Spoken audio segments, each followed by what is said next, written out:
सावन के रानी ते मोर दिल के कहानी ते रिमझिम पानी माँ चमकस चांदनी ते। सावन के रानी ते मोर दिल के कहानी ते रिमझिम पानी माँ चमकस चांदनी ते। तोर बिना ये बरखा फीका फीका लागे, तोर संग भींजे पर मोर मन हर जागे। बादर घुमर घुमर आइस मया के संदेशा लानिस, तोर नैना के जादू संगी मोर सपना में समाइस। आजा रे सावन के गीत गावो, हाथ में हाथ धर के संगी मया के दीप जलावो। सावन के रानी ते मोर दिल के कहानी ते रिमझिम पानी माँ चमकस चांदनी ते। तोर बिना ये बरखा फीका फीका लागे, तोर संग भींजे पर मोर मन हर जागे।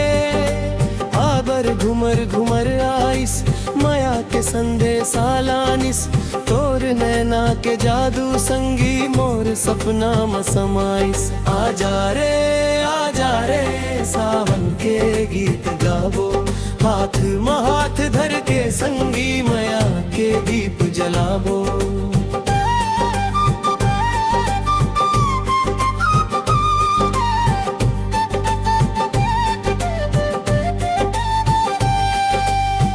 महके माटी महके बगिया, तोर सुरता सबले बढ़िया।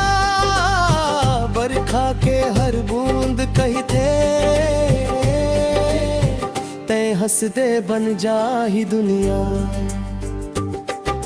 सावन के रानी ते मोर जिंदगी के निशानी ते, बरखा जैसन पवित्र मया जन्म जन्म के कहानी ते। सावन के रानी ते मोर जिंदगी के निशानी ते, बरखा जैसन पवित्र मया जन्म जन्म के कहानी ते। और बिना ये बरखा फीका फीका लागे, तोर संग भींजर बर मोर मन हर जागे।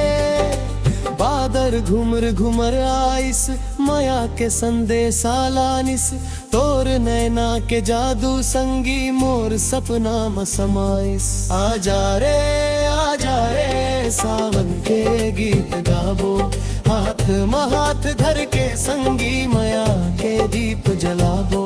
आजा रे सावन के गीत गावो, हाथ में हाथ धर के संगी माया के दीप जलावो।